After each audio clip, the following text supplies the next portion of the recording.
Welcome to the Brave Files podcast. This is your host, Heather Vickery. This week's episode isn't an easy one.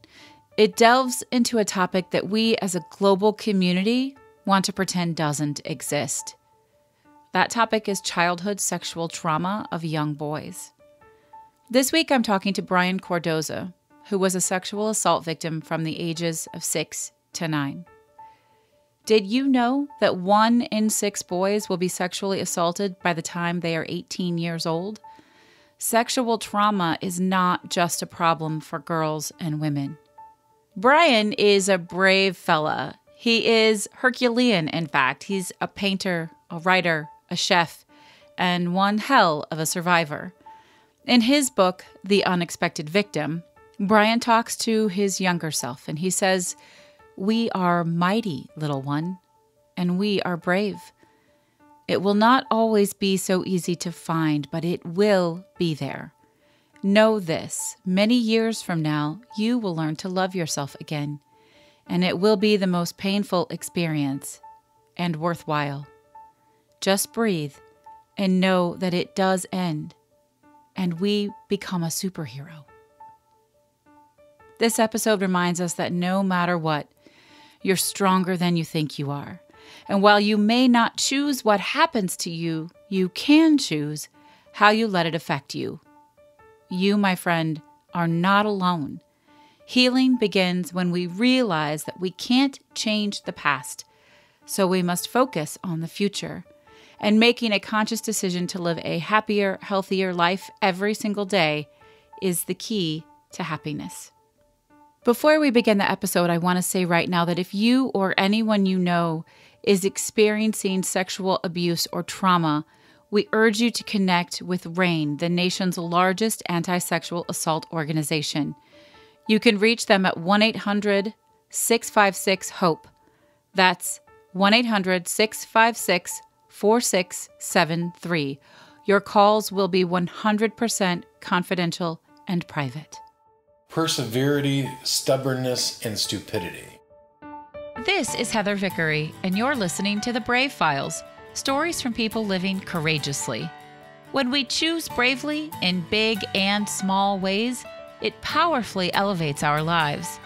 I hope these stories connect with you and encourage you to embrace bravery in every possible way, day after day. Together, we can build a movement of courageous living that enriches both our lives and our communities. And if you enjoy the show, I ask you to please share it with others. Maybe think of someone who you want to choose bravely right alongside you. Thanks for tuning in. Now here's the show. Hey everybody, this is Heather Vickery. Welcome to this week's episode of the Brave Files podcast. I have had so many women on the show to share stories of sexual, mental, emotional abuse. And one area that we haven't tackled is that this happens to men and young boys as well. And I'm truly honored to welcome today's guest, Brian Cardoza, to the show. Brian's story of survival is honestly awe-inspiring. After experiencing sexual assault as a child and then enduring countless other obstacles through his life, Brian knows the trauma and despair victims must overcome in order to survive.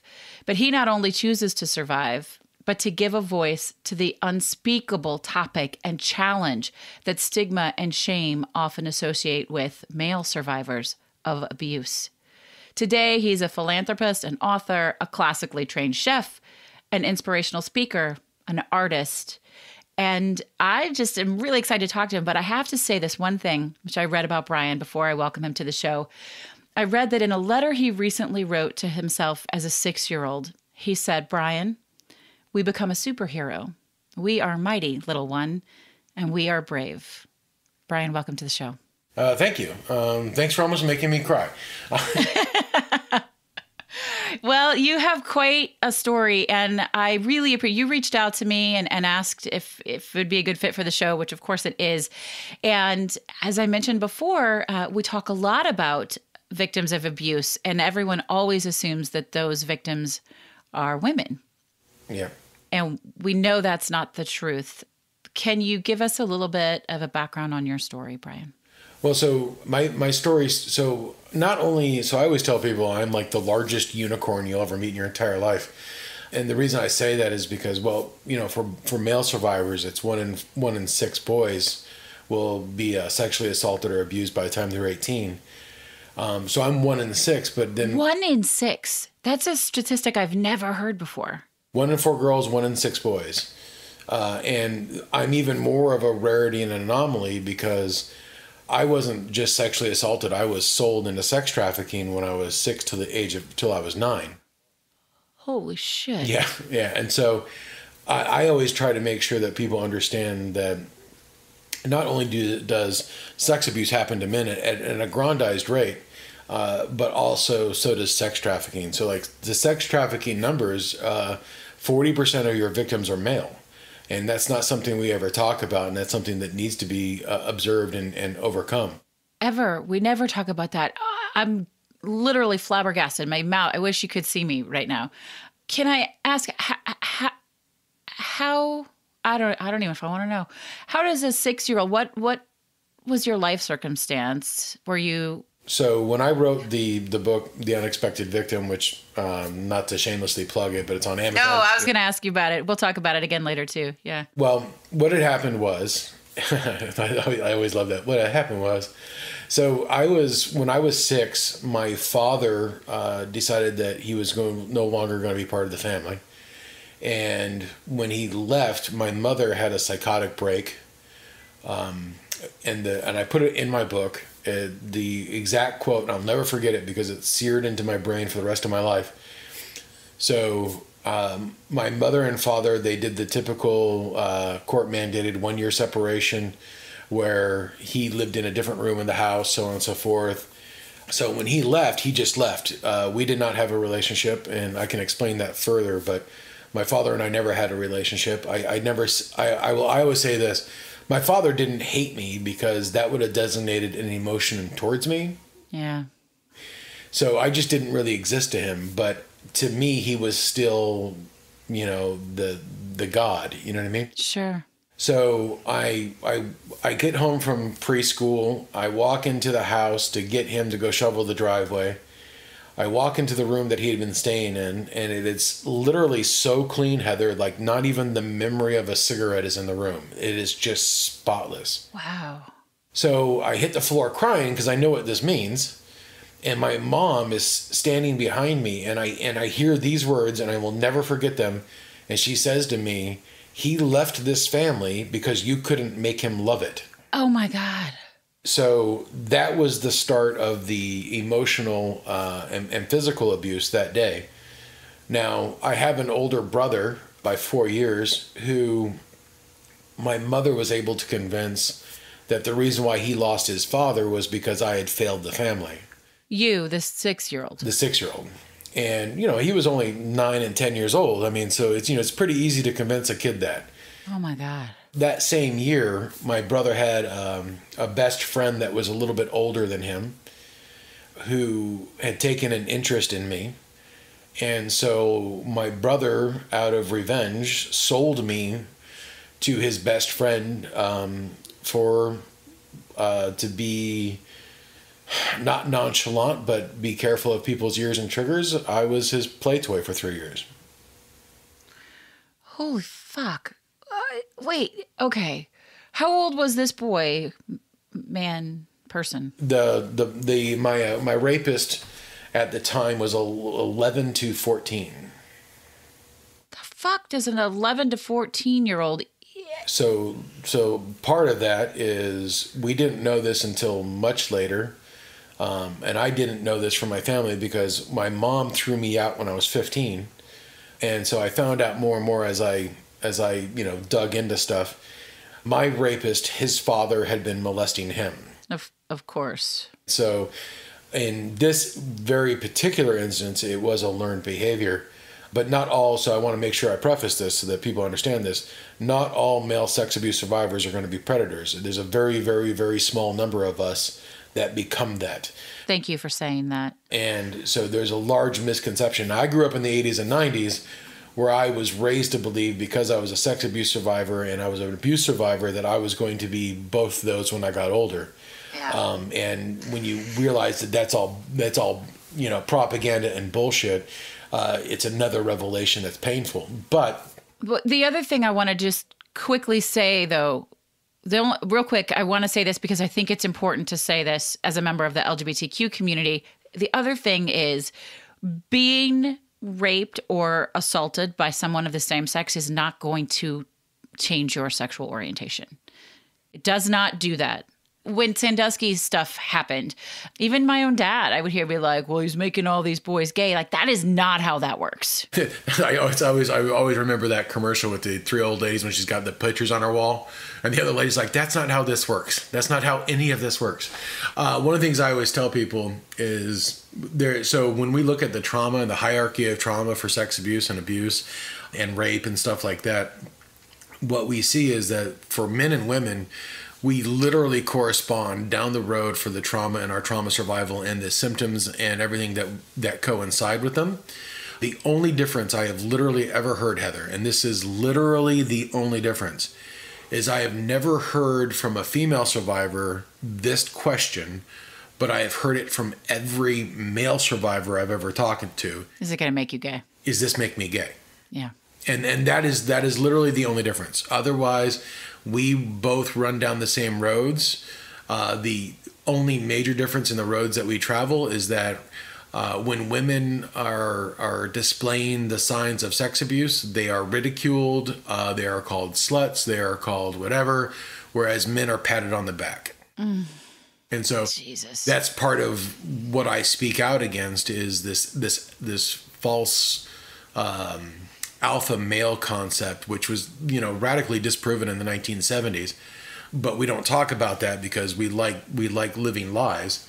But I get out and I talk about how when you're looking at somebody who is displaying complete alpha male, the stereotype alpha male behavioral patterns, what you're actually looking at is probably a sex abuse survivor screaming for help.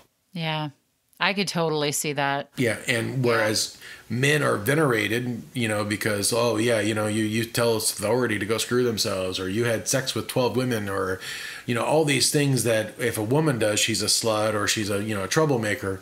Whereas a guy, we get patted on the back. It's so gross. It's so wrong. All of it. Yeah. And so that's one of the things I speak out against, and you should see the look on people's faces. Yeah. But I'm just like, your pseudo alpha male may actually just be a sex abuse victim begging for help that no one's listening to. Such an interesting perspective that I'm sure many people haven't thought of, but people who are comfortable with themselves don't tend to peacock like that. Well, and I'll be honest with you, I part of where this realization came from, Heather, and this is the reason why I use the term stupidity when you ask those 3 words.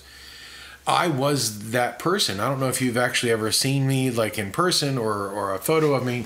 I'm 6'2". You're a big guy. Yeah, I weigh 320 pounds. I was at the gym yesterday. I was incline pressing 500 pounds. I have studied martial arts. I played football. I was that guy. I was the guy, if my friends smoked a joint, I smoked 4. If they had a 12-pack, I had 24. If they had a one-night stand, I had a threesome. You know what I mean? Like, wow. I was always compensating. I was always trying to make up for something that wasn't my responsibility, that I didn't lose. And so when I got older, and as I've gotten older and I've realized that what I was really doing was just trying to prove a masculinity that was never really in question.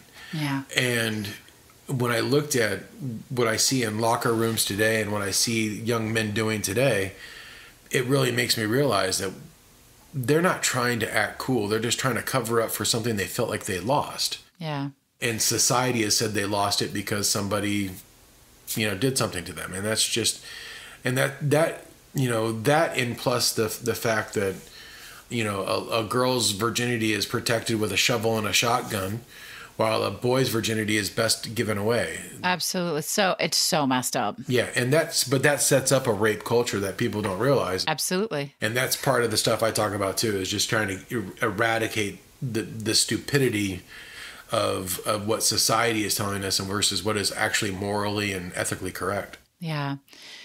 So Brian, let's go back to your story for a moment. I don't even know I'm not usually at a loss for words, but I'm struggling to ask the right questions here. When this started, your brother, I can't even with your brother. Neither can I. That's why I don't talk to him. I am sure you don't. I'm sure you don't.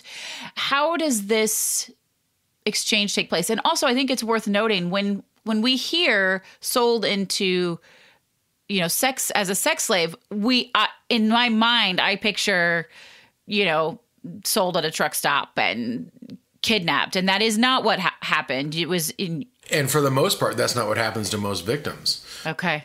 That's interesting to know. Yeah. For the most part, most of your victims, especially in the continental U.S., they are really sold to the neighbor. They are really sold within their own homes, which makes it, even more horrific. Absolutely. So, like, I'll never forget the time that my rapist came to my home and took me in my own bedroom.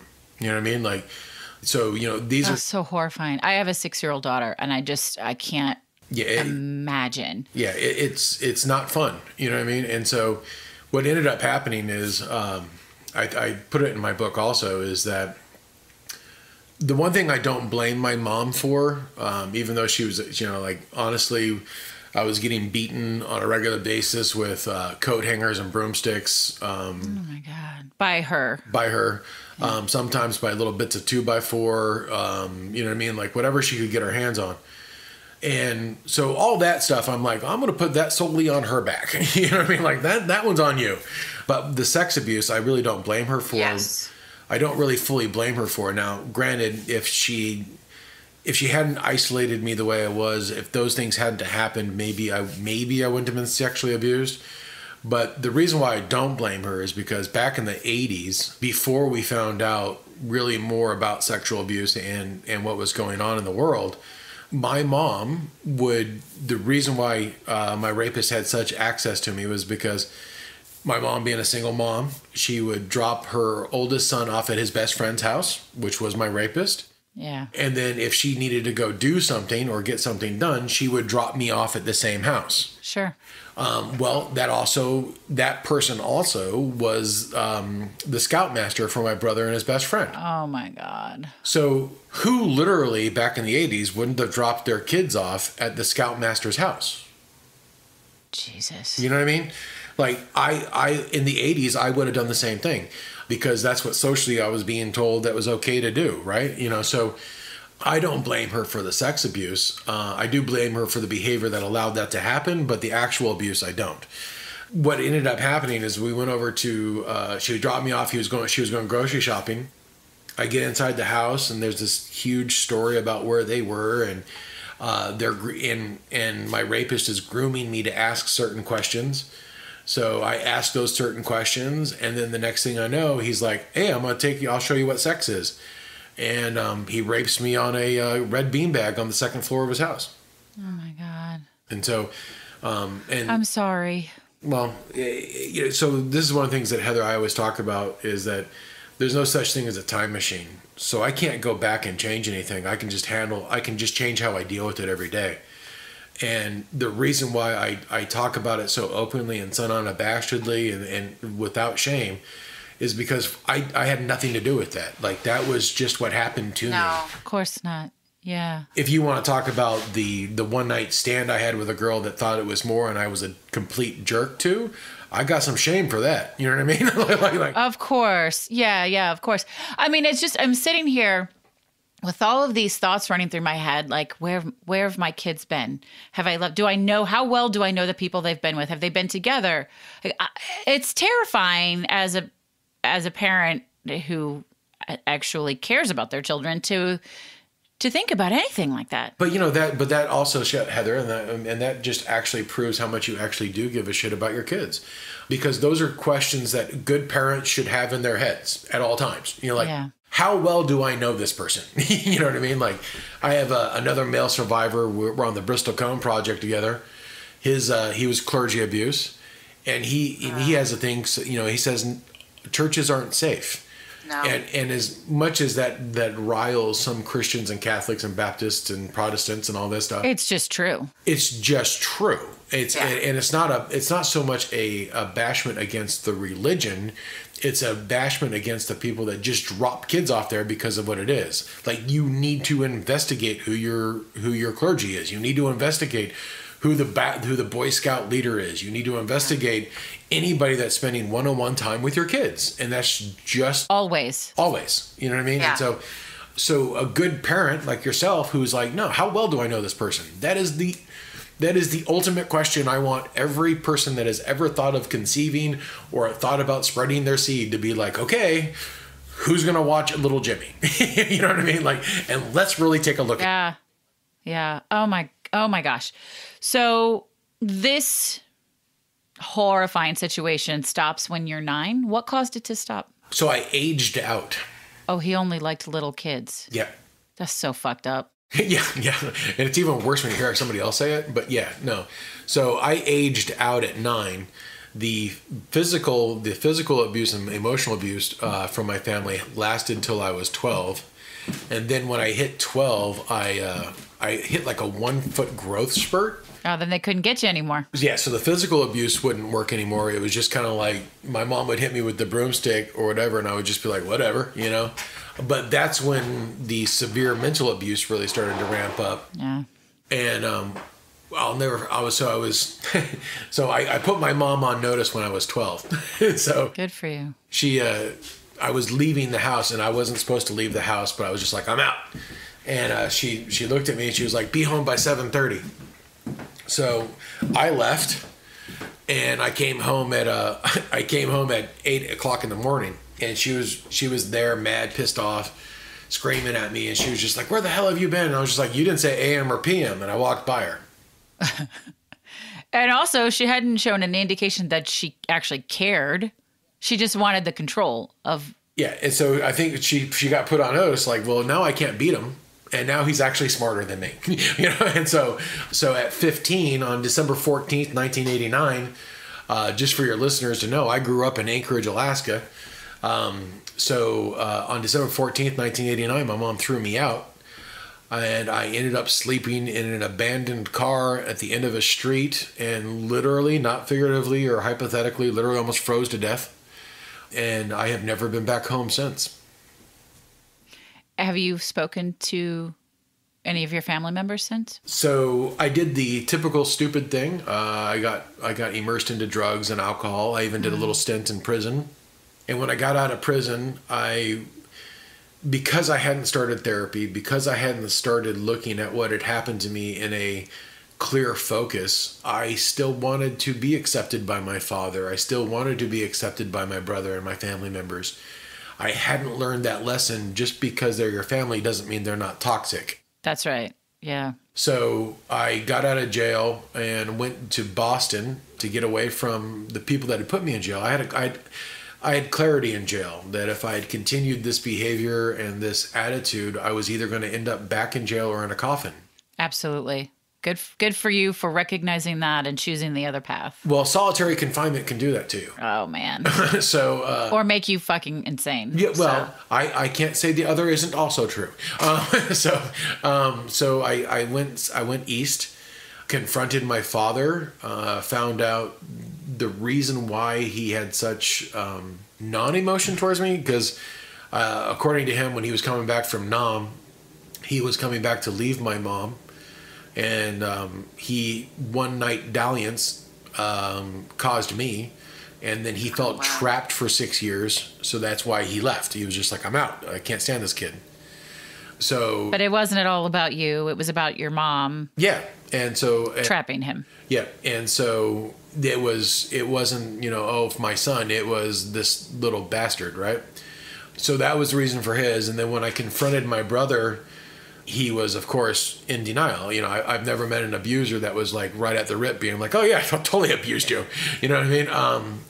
So I went through that, and then I started to realize that I was never going to get that apology. I was never going to get them to admit it. And so I had to stop wasting my time wishing for the impossible. Yeah. So I had to move forward, and that's part of the reason why I now am a consultant for the Office for Victims of Crime, and I'll get into that too. Then, up until I was about 33, I had desired a relationship with my mom, because I mean, when you're dating, and the stereotypical thing is like, well, how well do you treat your mom? And I was just like, you don't know my mom. You know what I mean? Like that shouldn't be a question you ask of me. But it was still a question that was asked. And so I constantly strived to make a relationship with her. So I made a deal with my mom that I would call her every once in a while, and she'd call me, and we'd have this, tit for tat, conversation where it wasn't always one-sided. So I call her, she doesn't call me. I call her again, she doesn't call me. And this is like over a month's time frame. This is not just, 20 minutes. And so finally I get this letter from my mom, and this letter is going in about how I owe her $15,000 from when I was 12 years old. What? Yeah, and how much of a little asshole I am, and how you'll get a kick out of this one because you're a mom. You'll get a kick out of this. She blames me for being born in 30 minutes because, like, supposedly when my mom's water broke, I was crowning, right? And so in the letter, she tells me that not even her vagina could hold me. And then at the very end of the letter, Heather, she signs this: "Love your mom. P.S. You're lucky you weren't aborted." And that is when I was like, all done. Yeah, I'm good now. You know what I mean? Like, clearly, though, and this is no excuse, but clearly she's not a stable human. Like, she's ill, like very ill. Yeah. And, she would go through the typical survivor or recovery mental health thing where she'd go to therapy for a while, and she'd get on some medication, and she would become like almost human, you know what I mean? And then she would do the typical, like, oh, I got this, I don't even need the medicine anymore. And then, of course, and then go sideways again, you know what I mean? So that was just a typical, normal, everyday thing. And so at 36, I was like, I'm done. And so part of the reason why the OVC took me for the Office for Victims of Crime is because that conversation made me realize something called bad math. And bad math is, if I really look at the abuse I suffered and the length of time that I actually suffered it, I looked at it where I was like, so for 3 years I was physically, really physically raped for about 45 continuous minutes. And not the grooming, not even just the actual sexual abuse, right? Oh my God. Then when I looked at the physical abuse, the beatings and all the, and all this kind of stuff, it was for about 3 weeks of time. Then when I look at the mental abuse, it was about 3 months worth of time. And the reason why it's called bad math, Heather, is because when you look at the sheer fact that the average life expectancy of anybody is 76 years, how could I let 45 minutes, 3 weeks, and 3 months be greater than 76 years of potential? Wow.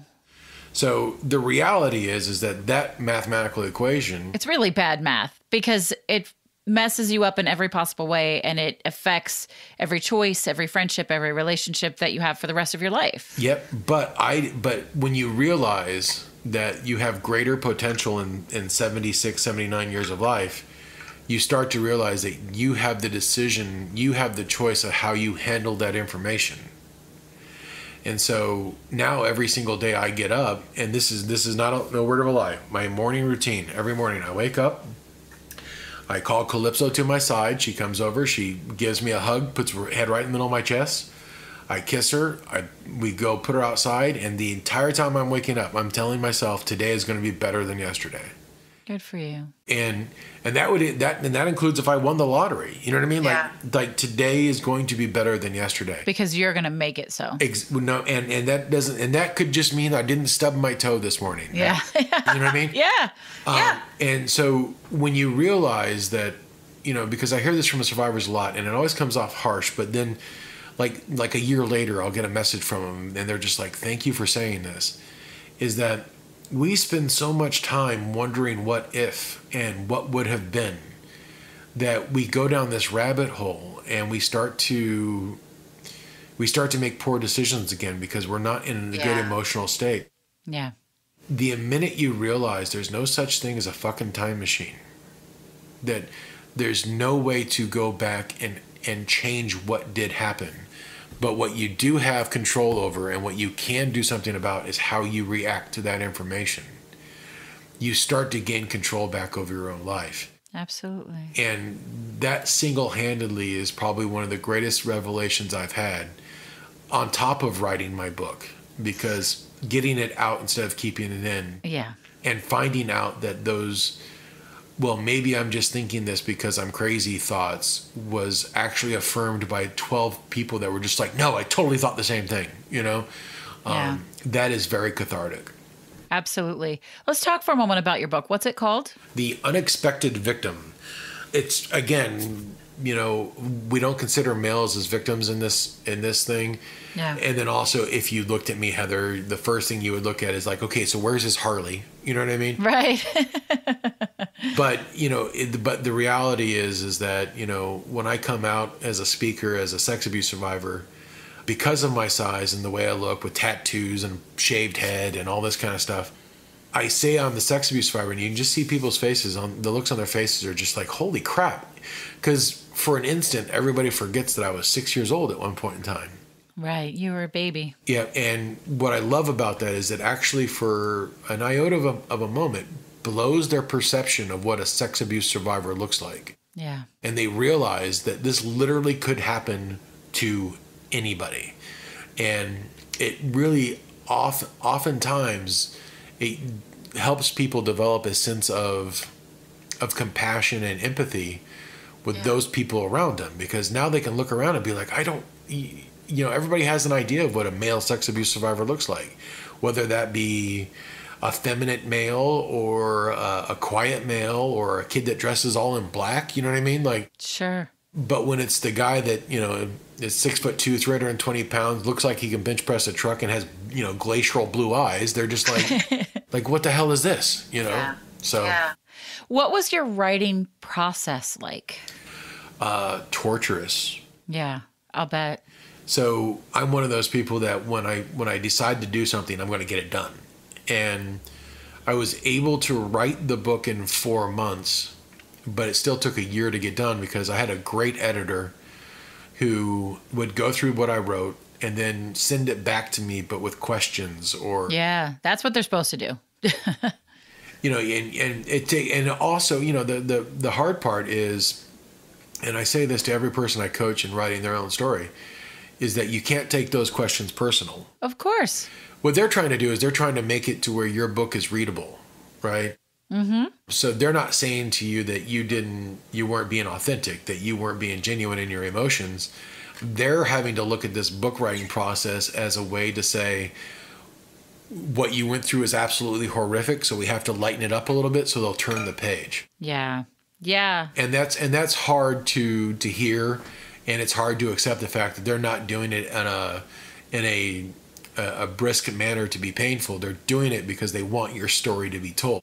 That's right. And I've talked to many people where that process kind of stopped them because they couldn't disassociate the two thoughts. So I always try to make sure I bring that up. I appreciate that. I absolutely appreciate that. I think the editing process is really important. And it doesn't matter what you're writing about. Obviously, in your situation, it feels personal. Oh, yeah. It is personal. But even if you're writing a novel, like your editor is going to ask you questions and make you go back and change things. And it's not because there's something wrong with you, but it's because they're trying to make it better. Yeah. Well, or just more palatable to, you know, somebody that has never even heard this story. You know what I mean? So, yeah. Because like my dream for the book, Heather, was that as crazy as this dream is, because it's very specific, my book's only about 90 pages. And I kept it very terse because I want to write other books, because this book goes from really from 0 to about 20 years old. I don't even cover my jail time in the book because I want people to see that there was a process that got me to this, right? And so it's only about 90 pages long, which I'm going to pat myself on the back. And I know you wanted me to keep it short, but I'm very proud of this. My book just made it to the Library of Congress. Congratulations. Thank you. And so as an artist, I also painted my own cover. So now I am a double threat. I'm a dual threat. That. Yeah, so I have a painting and a book in the Library of Congress. Ha. That's really cool. Take that, Stephen King.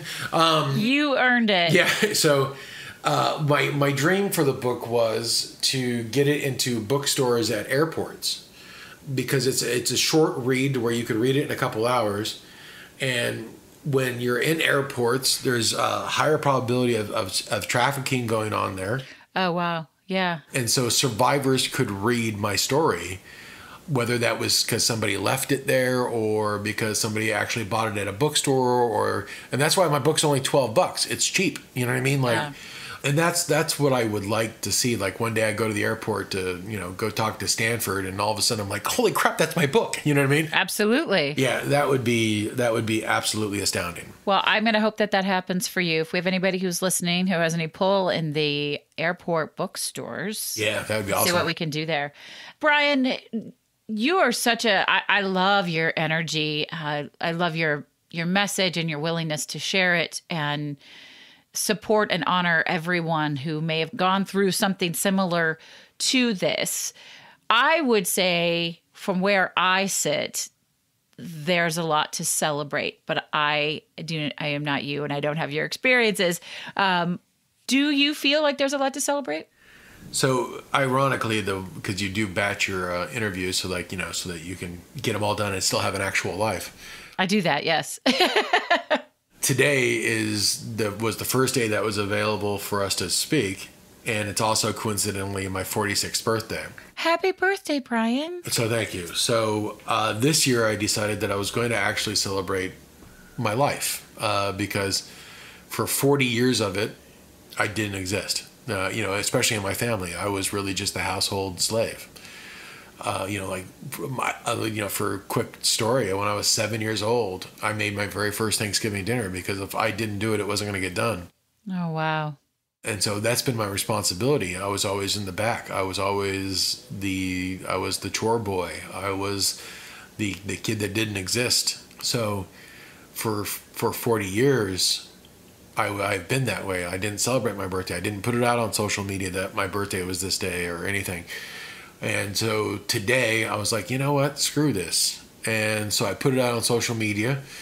That was my birthday. I just, clicked it to public. And now I've been embarrassed all day because I've gotten like 5,000 people being like, oh my God, it's your birthday. And I'm like, oh, shut up. I love it. So today is the day where not to sound theatrical, today's the day that I'm going to tell the world I'm no longer invisible. And that's where I'm celebrating. Wow. Thank you for sharing that. I have chills up and down my whole body. You are not invisible. I see you and you matter. And I'm grateful for you. And that's something that every sex abuse survivor, and especially men, because we're told we're invisible, especially when you hear rhetoric from, a lot of typical sex abuse survivors or advocates. So I got this one quote from a group that does a lot of training. A friend of mine went there and was talking about me as a sex abuse survivor, and they literally said to her, he's a white male in America who's straight. He has nothing to worry about. And it's just like, okay. You know what I mean? So to any of your listeners that are male survivors that happen to fit into my demographic, we see you. You know what I mean? And if you need to be seen, find me on social media. I'll acknowledge your existence, Yeah. We will have links to all of the ways to contact Brian on the show notes, so be sure to check those out. There's a lot. I wish we had another hour to talk. Maybe we'll have to have you back on the show, Brian, because there's a lot of nuance. I wanted to talk with you about Me Too, and I'd love to talk with you more about this concept of to be a straight white man in America and yet... Right. So we're going to have you back and make notes to talk about those things. You name the time and the date, and we'll make it happen. I appreciate it. I really am so touched and honored. Serendipitous, I suppose, that we got you here on your birthday and on the day that you decided to live out loud. Yeah. Well, I've been doing this for a while, but for once in my life, I'm going to celebrate me. Yes.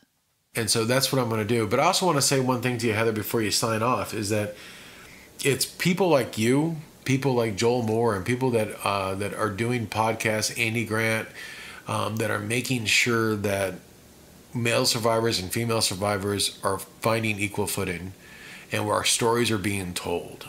And for decades, we were cast to the side in shadows where perpetrators live.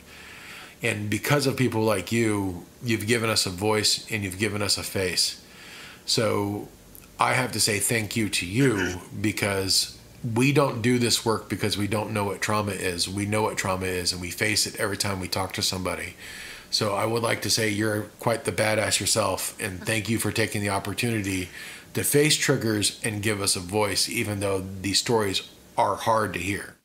Wow. Thank you so much. It's my honor. It's my honor. Before we go, though, we're not quite ready to go. I do get to ask you, and I love this question, what is your favorite charitable organization to support? Mine is not an official 501c3, but mine is Survivor Nights, but Nights, Knight.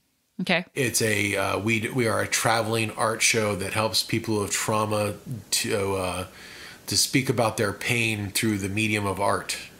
And love that. We are literally an international. We're having a show coming up in Canada. We have been to Pennsylvania, North Carolina. There's a whole bunch of shows coming up, and it's free to host, free for the people. It's very simple. I can send people a one-page sheet, and they can host it in 20 minutes. Let's do one in Chicago. Cool. And the only caveat is to Survivor Nights is that we don't care. So there's two taglines. We don't care what you survived. We just care that you did. And 2, communities create survivors, but stronger survivors create stronger communities. And so there's a realization between a cancer survivor and a sex abuse survivor where we go through a lot of the same things. So we don't have to wait for people to talk to. We can talk to anybody and start healing. I love that. And that's where Survivor Nights comes in. So I will, I'll gladly send you the one page, and then we can put that bad boy together, and I'll even fly up and speak at it. Yeah, let's do it. I would love to do it. I'd love to be part of that with you. Thank you for sharing that. So this will be our charity of the week this week, and we'll make sure we send you all the information. You can share it, and hopefully by then we can have, because it does take a little while from when we interview to when the interviews actually air, but maybe we can have the Chicago event set up. Let's see if we can make some magic happen there. And if you want, I can send you some images of my paintings. So of course we do. We'll put all that stuff on the show notes. All right. So can you share your 3 words with us one last time? Yeah. Now I can't say it again. Perseverity, stubbornness, and stupidity. I appreciate that we did talk about stupidity. You shared what that meant for you and why. I think stubbornness, my kids are the most stubborn people I've ever encountered in my life. But I feel from where I sit, not having experienced anything like you've experienced, that in order to thrive as well as you have to be stubborn. Oh my God. Yeah. I mean, there's just real quick, there's one of my fellow survivors for peer support called me this morning because his neighbor killed themselves. Oh my gosh. I'm sorry. And we were having this conversation, and sometimes, like that is such an enticing thing, you know what I mean? Because you're just like, I just want it to be over.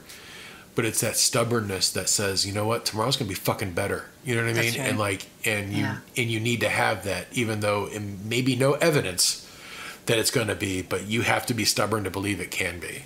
Yeah. I appreciate that so much. And I think that's the case for so many people. And then just quickly, because it threw me off, let's hit up Perseverity, because that's a word people don't hear very often. So Perseverity is, it's perseverance. It's the ability to withstand and everything, but Perseverity is more of a noun and a verb that, like, I'm going to be doing this every single freaking day.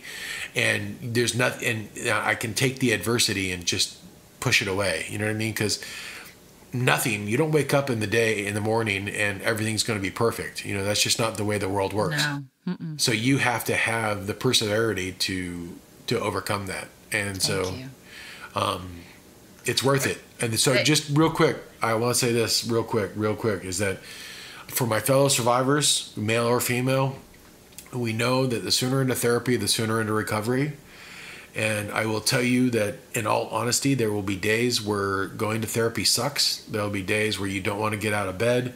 There'll be days when it's going to be incredibly hard to even try to even fathom looking at other people. But I promise you, as a survivor to fellow survivors, if you can persevere and get to therapy, it's all fucking worth it. And just know that at the end of the day, it's worth all the bullshit to get to the other side of recovery. Thank you for that. Thank you for speaking directly to those who needed to hear it, and for the work that you do. I'm just in awe of you.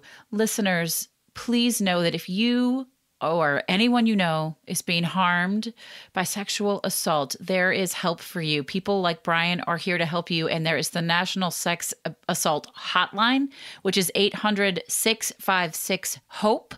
Again, that number is 800-656-HOPE.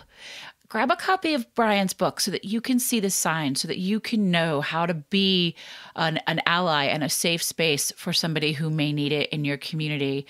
Brian, thank you. Thank you for everything. Thank you for being the badass you are, Heather. Thank you so much. Listeners, thanks for staying with us today and for all of the amazing, brave things that you do each and every day to make your lives and the lives of everyone around you better. This is Heather Vickery reminding you today and always to go out and choose bravely. The Brave Files is proudly supported by Audible. If you enjoy listening to podcasts, you're sure to love listening to your favorite books on Audible. Get your free 30-day trial, complete with a credit, for a free audiobook download today, simply by visiting audibletrial.com/thebravefiles. Again, that's visiting audibletrial.com/thebravefiles. You've been listening to The Brave Files, stories from people living courageously. To learn more about the show, find our show notes, or get some great bonus content, visit thebravefilespodcast.com. And we'd love to know what you think. You can give us a call at 312-646-0205. Let us know your thoughts on the episode, the show in general, or maybe share with us how you're out choosing bravely. This episode is brought to you by Vickery & Co. Success Coaching, coaching that helps you maintain a life well lived and a business well run. Learn more at vickeryandco.com. Our music is produced by Matt Lewis. Follow him on Instagram at mattmmusic or visit his website, theunionband.com. We couldn't do any of this without our extraordinary audio engineer, Andrew Olson. Learn more about him and check out his work at findandrewolson.com. And special thanks to our associate producer, Kim Statler. I'm your host and executive producer, Heather Vickery. Thanks for tuning in, and we'll talk to you next week.